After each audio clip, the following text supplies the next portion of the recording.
स्वागत है आप सबका मेरे YouTube चैनल पर। आज हम पढ़ने जा रहे हैं, टॉपिक है हमारा संख्या पद्धति। संख्या पद्धति में हम संख्या पद्धति को हम नंबर सिस्टम भी बोलते हैं।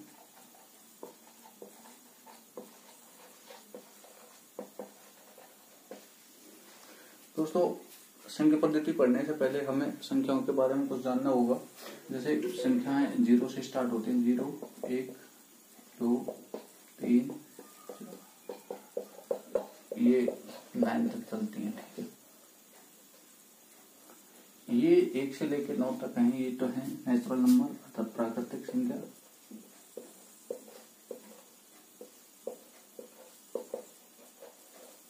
वैसे बात की जाए तो ये हैं अंक। ठीक है, अंक और अंकों से मिलकर बनती हैं संख्याएं। ठीक, अंकों के से मिलकर क्या बनती हैं? संख्याएं। और दोस्तों, हम काउंट करने के लिए संख्याओं को यूज करते हैं। तो काउंट करने के लिए हम कैसे लिखते हैं? जैसे 10 रुपए, 1000, 10,000, 20,000, 50,000, इस तरीके से हम काउंट करने के लिए लिखते हैं। तो हम जब काउंट करते हैं किसी संख्या को, तो हम दाईं तरफ से, ये कौन सी है? दाईं तरफ से बाईं ओर काउंट करते हैं। और संख्याओं को किस प्रकार से इकाई, ढाई, सैकड़ा, हजार, इस तरीके से गिनते हैं। तो संख्याओं को गिनने के लिए इकाई से दहाई की तरफ लिखते हैं। तो किस प्रकार लिखते हैं? जो पहला होता है इकाई, दहाई, सैकड़ा, हजार, 10,000,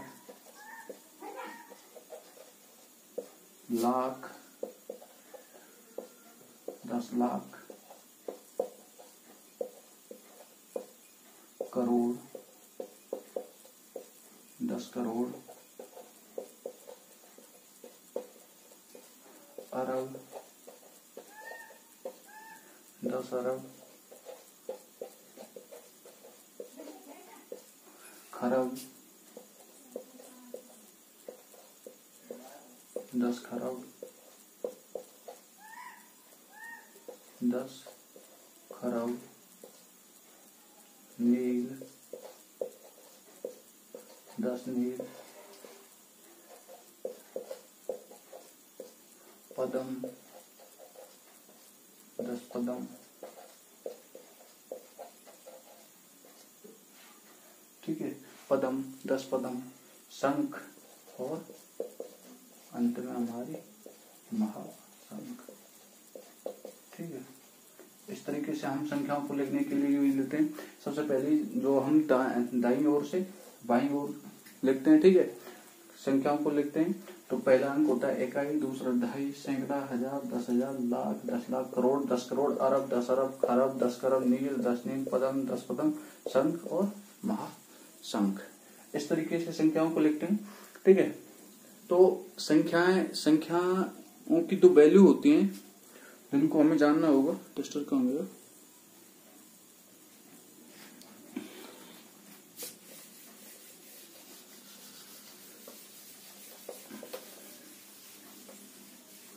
जैसे मैंने कोई संख्या लिख दी,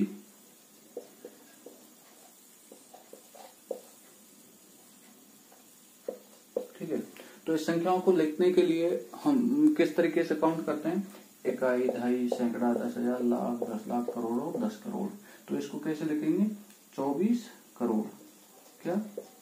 24 करोड़। ठीक है, 24 करोड़, 20 लाख, 20 लाख। ठीक है, 68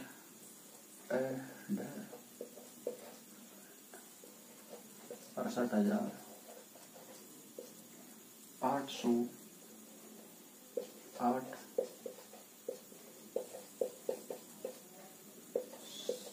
27। ठीक है, इस तरीके लिख लेंगे।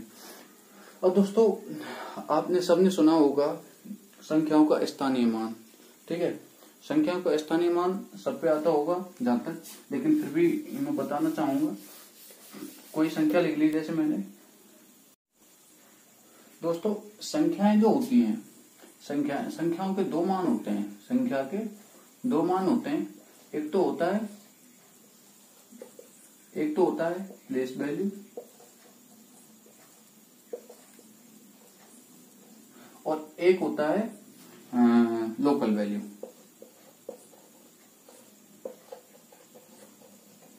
ठीक है, इसको तो बोलते हैं स्थानीय मान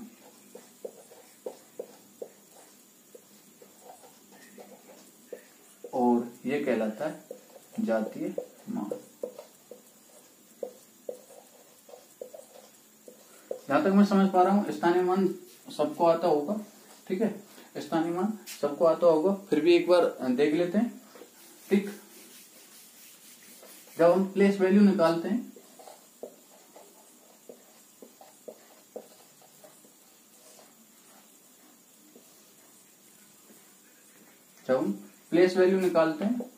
तो हम करते क्या है, जैसे हमने कोई संख्या ले ली। ठीक है, अब मैं जैसे निकालू, इसको हम 9 कर लेते हैं। ठीक है, थोड़ा समझने में आसान। अगर मैं कहूं कि ये 4 है और 4 का मुझे क्या निकालना है, स्थानीय मान अर्थात प्लेस वैल्यू। क्या निकालना है दोस्तों, स्थानीय मान या फिर प्लेस वैल्यू बोलते हैं।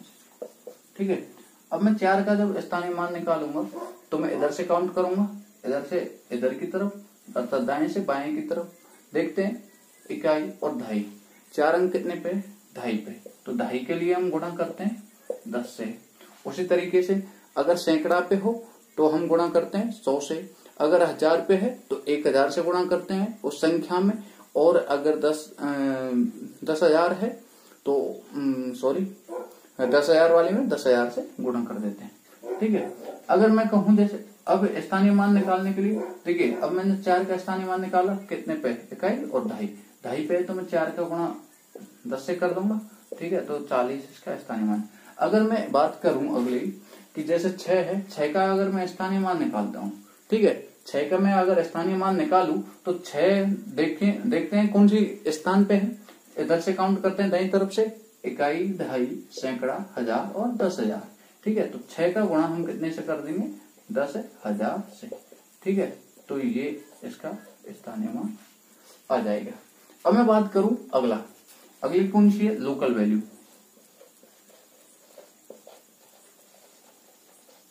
ठीक है, जिसको हम बोलते हैं जातीय मान। दोस्तों ये तो हो गया स्थानीय मान और इसको हम बोलते हैं जातीय मान। जातीय मान बहुत ही सरल और स्पष्ट शब्दों में कहूं तो जो संख्या होती है वही उसकी जाति होती है। ठीक है, वही उसका मान होता है। अगर मैं जैसे कहूं कि 264, अब मैं कहूं आपसे कि 264 में 6 का जातीय मान क्या है, किसका, 6 का। अगर 6 का जैसे हम जातीय मान 6 का, ये 6 है, इसका जातीय मान निकालेंगे तो ये संख्या क्या है, 6 है, तो 6 का जो जातीय मान क्या होगा, 6 ही होगा। मतलब कहने का मतलब ये है कि जो संख्या दी हुई होती है ना, जिस संख्या का जातीय मान पूछा जाता है वही संख्या स्वयं जातीय मान होती है।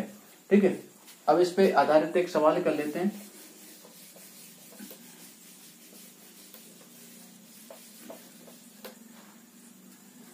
दी गई संख्या में 4 का जातीय मान व स्थानीय मान क्या होगा।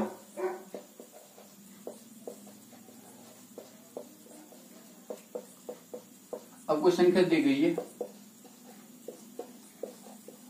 ठीक है, अब 4 का स्थानीय मान पूछा है तो 4 का जो प्लेस वैल्यू है, ठीक है, प्लेस वैल्यू, ठीक है, अर्थात जो स्थानीय मान है, स्थानीय मान तो कितना हो जाएगा, 4 इंटू कितने पे, इकाई, दहाई और सैकड़ा। तो सैकड़ा के लिए 1000 का गुणा करते हैं, तो ये कितना हो गया, इकाई, दहाई, सैकड़ा, और सैकड़ा के लिए 100 का गुणा करते हैं। ठीक है, तो 100 का गुणा करेंगे तो अपना जो प्लेस वैल्यू है, स्थानीय मान है, वो कितना आ जाएगा, वो आ गया, स्थानीय मान आ गया 400। अगर मैं बात करूं लोकल वैल्यू,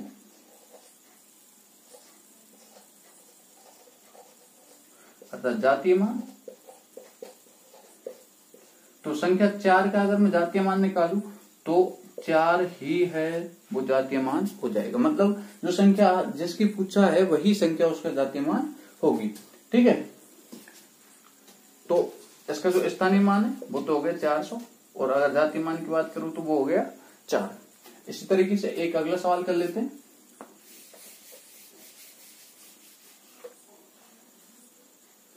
दी गई संख्या में 8 का जातीय मान व स्थानीय मान, जातीय व स्थानीय मान का अंतर कितना होगा। अब कोई संख्या दी गई है दोस्तों, संख्या है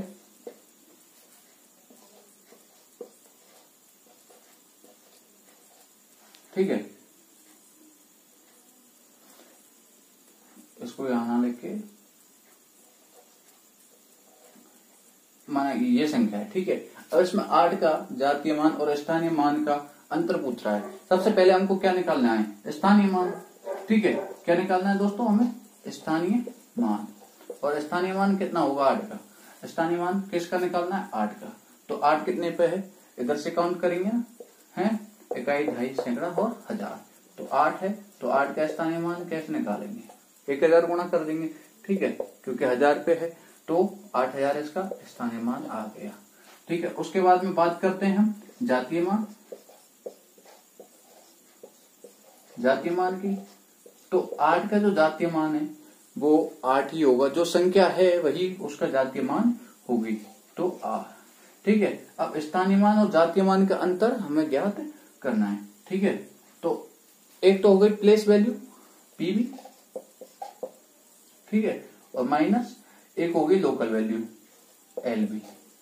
ठीक है, इनका अंतर हमें ज्ञात करना है। शॉर्ट में लिख दिया है, एक तो प्लेस वैल्यू और एक लोकल वैल्यू, इन दोनों का अंतर ज्ञात करना है। तो 8000 माइनस 8 इक्वल टू, ये कितना हो गया 7992।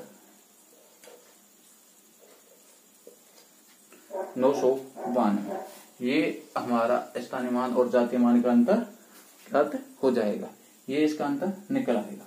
ठीक है दोस्तों, इसको उतार लीजिए।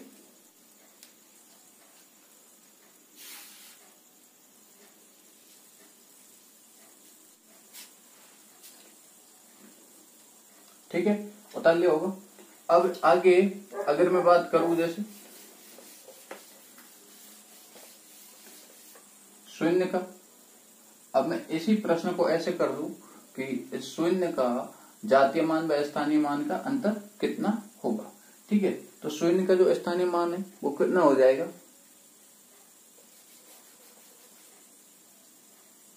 शून्य नहीं, इसको कर लेते हैं हम, बंद कर लेते हैं जैसे। ठीक है, आपके समझ में तो आ जाएगा। ठीक है, इसको बंद कर लेते हैं। ठीक, तो इसकी जो प्लेस वैल्यू है किसकी, एक की, एक किस पे, इकाई पे है। ठीक है, तो स्थानीय मान कितना होगा, स्थानीय मान कितना हो जाएगा, एक का स्थानीय मान, एक का 1 इंटू 1 हो जाएगा। ठीक है, 1 हो गया। ठीक है, और इसका जातीय मान भी क्या हो जाएगा, इसका जातीय मान भी 1 हो जाएगा। हो गया नहीं, क्योंकि संख्या क्या है, एक ही तो है, तो 1 का जातीय मान 1। और जब हम इनका अंतर ज्ञात करेंगे, इनका अंतर निकालेंगे, तो अंतर कितना होगा दोस्तों, 0। कितना, 0, 0 हो जाएगा। इस तरीके से हम स्थानीय मान और जातीय मान निकाल लेते हैं। दोस्तों ये पूछा जाता है, हर एग्जाम में पूछा जाता है। ठीक है, उतार लीजिए।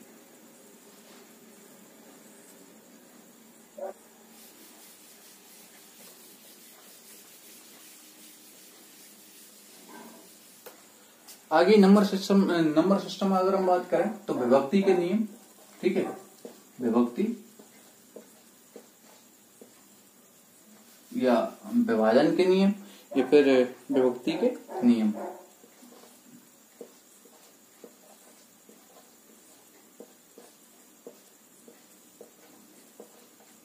नंबर सिस्टम में अगर हम बात करें तो विभक्ति के नियम। ये कुत्ता भौंकने में लगा हुआ है, रुक ही नहीं रहा, ठीक है। तो विभक्ति के नियम हम बात करें तो सबसे पहले हम बात करते हैं संख्या एक। एक से हम किसी भी संख्या में एक का अगर भाग देते हैं तो वही संख्या प्राप्त होती है जो जिसमें हमने भाग दिया है। अर्थात एक से किसी भी संख्या में भाग देने पर कोई भी प्रभाव नहीं पड़ता किसी भी संख्या में, ठीक है। किसी भी प्राकृतिक संख्या में एक का भाग देने पर कोई भी प्रभाव नहीं पड़ता, ठीक है। आगे हम बात करें जैसे दो से, ठीक है। दो से विभक्ति का नियम क्या कहता है, यदि किसी संख्या के अंत में 0 हो, 2 हो, 4 हो, 6 हो, 8 हो, ठीक है। यदि किसी संख्या के अंत में जो इकाई का अंक है वो 0 हो, 2 हो, 4 हो, 8 हो, 6 हो, जो भी है सम हो, ठीक, तो वह 2 से हमेशा विभक्त हो जाएगी, ठीक है। आगे हम बात करते हैं 3 से विभक्ति का नियम। किससे? 3 से। यदि 3 से विभक्ति का नियम क्या कहता है दोस्तों, 3 से विभक्ति के नियम क्या कहता है, 3 से विभक्ति का नियम कहता है कि दी गई संख्या के यदि सभी अंकों का योग, दी गई कोई भी संख्या है, जैसे हम मान लेते हैं, ठीक है, ये हमने संख्या मान ली, ठीक है। दी गई किसी भी संख्या के सभी अंकों का योग, यदि अंकों का योग 3 से विभाजित होता है तो वह संख्या 3 से पूरी तरीके से विभाजित हो जाएगी। जैसे हम बात करें तो 792 है, इसके सभी अंकों का योग कितना हो जाएगा, 9 और 7 16 और 2 18, ठीक है। और 18 में जब हम 3 का भाग देते हैं तो पूरा भाग चला जाता है 6 बार। तो इसका मतलब जो 792 है वो हमेशा 3 से विभाज्य होगी। उसके बाद हम बात करें 4 से विभक्ति का नियम। कितने से? 4 से, ठीक है। 4 से विभक्ति का नियम क्या कहता है, 4 से विभक्ति का नियम, यदि कोई दी गई संख्या में 2.5 के अंक तक बनी हुई जो संख्या है, कहने का मतलब ये है यदि किसी दी गई संख्या, ये कोई संख्या है और इसमें 2.5 के अंक तक कोई संख्या बन रही है, ठीक है। अब ये 2.5 का अंक है, इकाई और 2.5, तो ये कितने 2 अंक हो गए। 2 अंकों से जो मिलकर जो ये जो संख्या बनी हुई है, ठीक है, कितनी है ये 62। कितनी है दोस्तों, ये संख्या कितनी हो गई 62 है। तो 62 में अगर हम 4 का भाग देते हैं और ये मतलब पूरी 4 से विभक्ति का नियम क्या कहता है, 4 से विभक्ति का नियम कहता है कि कोई संख्या दी गई है और संख्या के अंतिम 2 अंक है, मतलब ठीक है, संख्या के अंतिम 2 अंक मतलब 2.5 तक जो अंक दिया हुआ है उससे मिलकर जो संख्या बनी हुई है, यदि उस संख्या में 4 का पूरा भाग चला जाता है तो वह जो दी गई जो संख्या है वो 4 से पूर्णतः विभाजित होगी, ठीक है।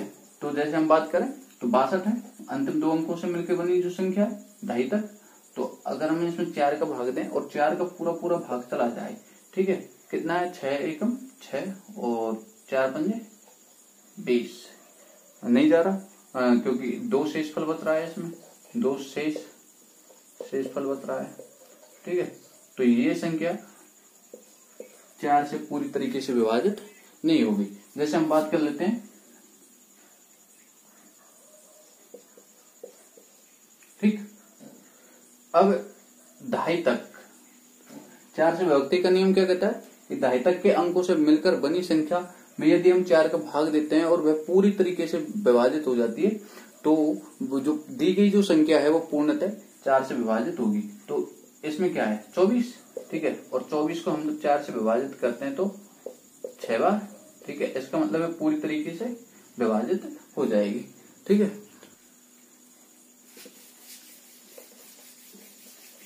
आगे हम बात करते हैं 5, कितनी 5, और 5 से विभक्ति का नियम क्या कहता है, 5 से विभक्ति का नियम क्या कहता है दोस्तों, संख्या 5 से विभक्ति का नियम कहता है कि दी गई संख्या में इकाई का अंक है।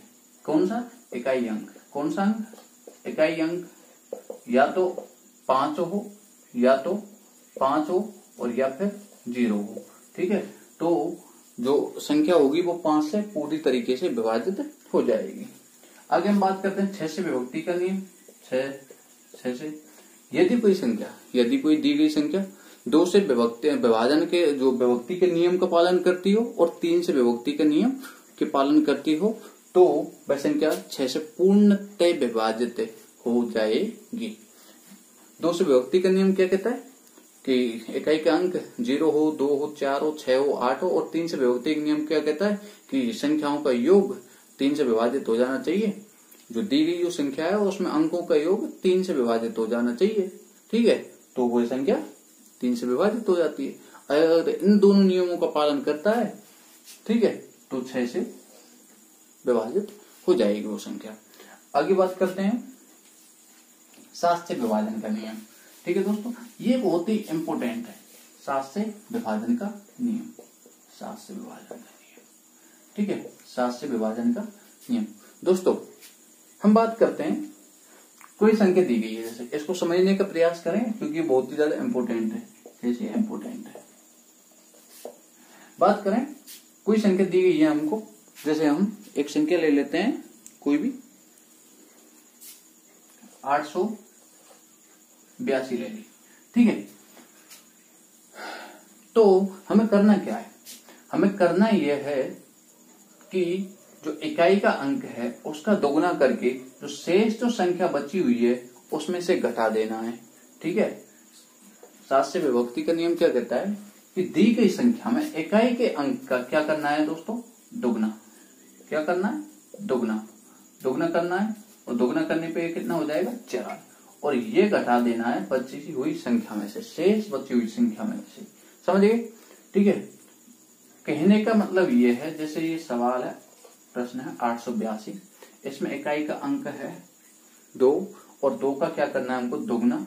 और शेष कितना बचा? 88। क्या? 88। इसको यहाँ पे लेंगे 88 शेष बचा, और 2 का हमें दोगुना करके इसमें से घटा देना है। ठीक है, बचा कितना? 84। यदि ये 7 से विभक्त है तो ये संख्या पूर्णतः 7 से विभाजित हो जाएगी। तो देखते हैं 7 से विभाजित होती है या नहीं। 7 एकम 7 और 7 दूना 14। तो 882 जो संख्या दी गई है ये 7 से पूरी तरीके से विभाजित हो जाएगी। ठीक है, आगे हम बात करते हैं इस तरीके से एक संख्या और ले लेते हैं, जैसे हमने ले ली 663। करना क्या है? इकाई का अंक। इकाई के अंक का क्या करना है दोस्तों? दोगुना। कितना हो गया? 6। ये इसमें से घटा देना है, माइनस कर देना है, बचा कितना? 60।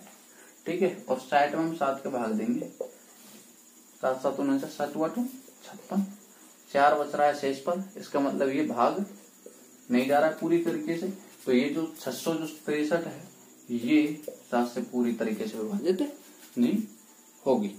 ठीक है, अगर इसकी जगह हम बात करें 693, करना क्या है हमको? 3 का दोगुना, मतलब इकाई का अंक है उसका दोगुना करके कितना हो गया? दोगुना 6, और उसको घटा देना है हमें। ठीक है, किसमें से?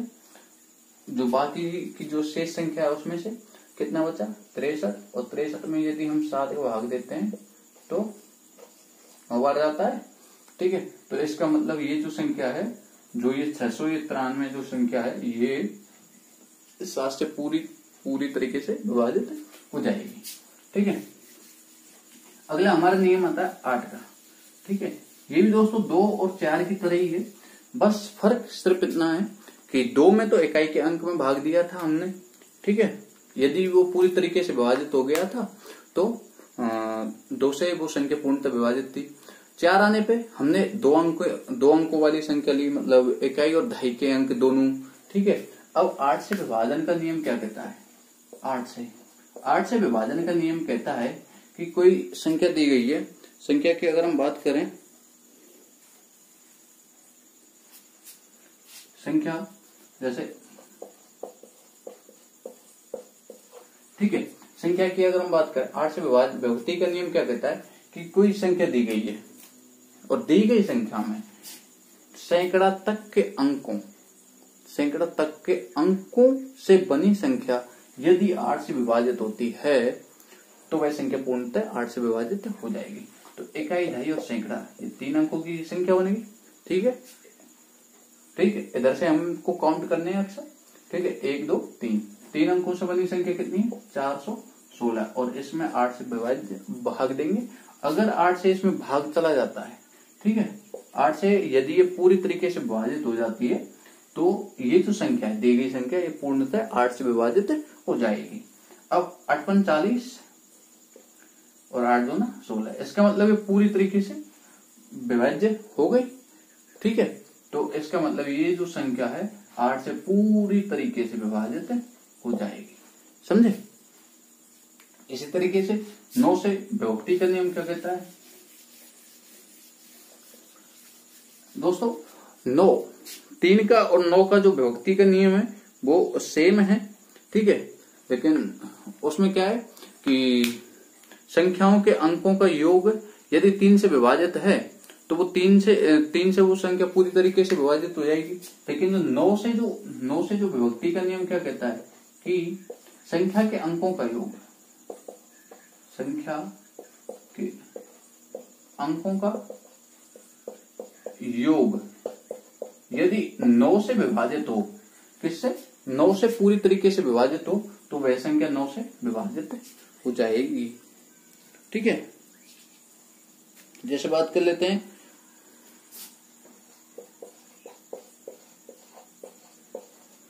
अब अंकों का योग क्या है? 7 अंकों का योग कर लेते हैं।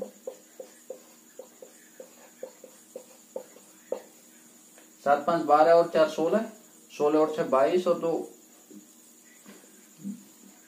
24 और 3 27। कितनी दोस्तों? 27। और यदि यह संख्या अंकों का योग 9 से विभाजित हो, ठीक है, पूरी तरीके से, तो ये जो दी गई जो संख्या है पूर्णतः विभाजित हो जाएगी। इसका मतलब देखिए, ये सभी अंकों का जो योग है कितना है? 27, और जो 9 से पूरी तरीके से विभाजित है, तो इसका मतलब ये संख्या 9 से पूरी तरीके से या पूर्णतः विभाजित हो जाएगी। ठीक है, एक और है 11 से विभाजन का नियम या 11 से विभक्ति का नियम। 11 से, ठीक है दोस्तों, 11 से विभक्ति का नियम क्या कहता है कि दी गई संख्या में सम स्थानों पर अंकों का योग तथा विषम स्थानों पर स्थित अंकों के योग का अंतर यदि 0 या 11, ठीक है, 0 या 11 हो तो वह संख्या 11 से पूर्णतः विभाजित होगी। ठीक है, तो वह संख्या पूर्णतः विभाजित होगी। यदि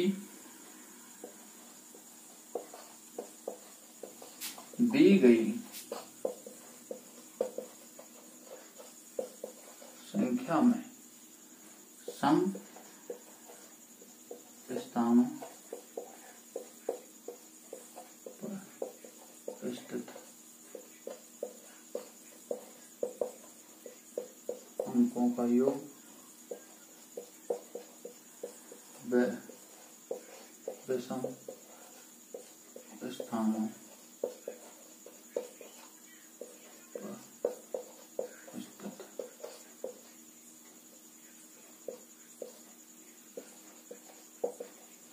अंकों के योग का अंतर 0 या 11 हो तो वह संख्या पूर्णतः 11 से विभाजित हो जाएगी। ठीक है दोस्तों, तो अब कोई संख्या ले लेते हैं हम, जैसे कि मैं एक संख्या ले लेता हूं। संख्या है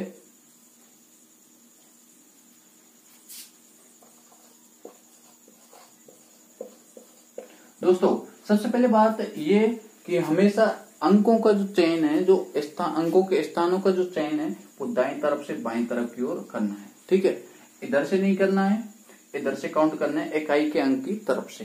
तो इकाई के अंक की तरफ से हमको काउंट करना है। तो ये इकाई का अंक, ये सम स्थान है, ये भी ये विषम स्थान है, ये विषम स्थान है और ये भी विषम स्थान है। ये दूसरे नंबर पे ये सम है, ये सम है और ये सम है। तो सम अंकों का योग सम अंकों का योग, सम अंकों का योग दोस्तों कितना है? तो सम अंकों का योग कितना है? सम स्थानों पर स्थित अंकों का योग कितना है? ये कितने हो गए? 9 और 8 कितने हो गए? 17, 17 और 4 21। ठीक है, और विषम स्थानों पर